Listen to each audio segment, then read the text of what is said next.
নমস্কাৰ।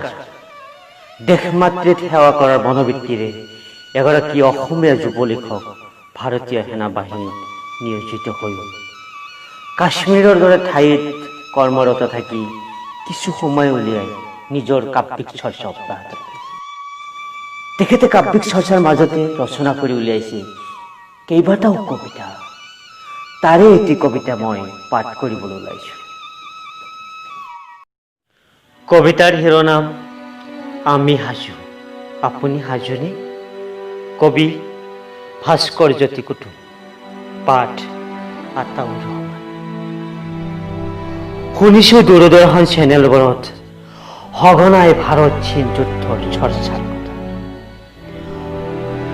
লাডাখ সীমান্তলৈ ৰঙা চীনে হেনো প্ৰেৰণ কৰিছে বিশাল সৈন্য বাহিনীৰ দল, স্থাপন কৰিছে বোলে গোলা বাৰুদৰ ভাণ্ডাৰ। কিন্তু পিছ পৰি থকা নাই ভাৰতেও।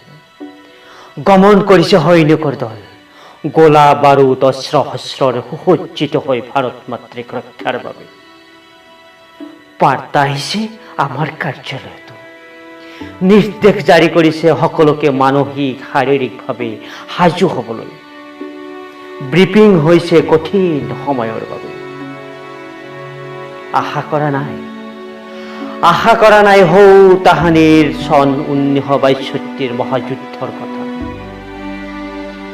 সাজু হৈছো পাৰমাণৱিকেৰে যুঁজিবলৈ দেশ মাতৃৰ বাবে কঁকালত টঙালি বান্ধি।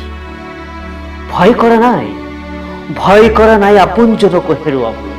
সাজু আমি জীৱন হেৰু হলেও হওক নিষ্ক্ৰিয় কল কাৰখানাৰো। তথাপি আমি আই মাতৃক ৰক্ষা কৰিম। কদাপিও নেদো শত্ৰুক আই মাতৃৰ ভূমি হস্তক্ষেপ কৰিবলৈ। ৰাখিম অটুট মাতৃৰ সন্মান, জিলিকাম মাতৃক বিশ্বৰ বুকু, জিলিকাম মাতৃক বিশ্বৰ বুকু, জিলিকাম মাতৃক বিশ্বৰ বুকু।